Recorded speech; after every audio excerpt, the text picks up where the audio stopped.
চলো আজকে একটা হেলদি ব্রেকফাস্ট বানানো যাক। ডিম আর ওটস দিয়ে একটা অমলেট বানানো হবে। তার জন্য টমেটো, পেঁয়াজ, কাঁচা লঙ্কা, ধনেপাতা আর গাজর ছোটো ছোটো করে কুচি করে নিলাম।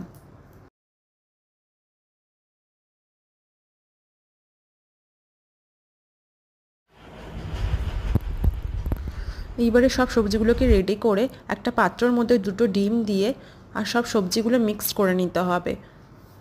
সাথে দিতে হবে ওটস আর কিছু মশলা যেমন বিট লবণ, চাট মশলা, গোলমরিচের গুঁড়ো আর সামান্য একটু গরম মশলা দিয়ে একটা ব্যাটার তৈরি করে নিতে হবে। ভালো করে মিক্সড করে নিচ্ছি। একটা চাটুতে অল্প সাদা তেল দিয়ে ব্যাটারটা দিয়ে দিতে হবে।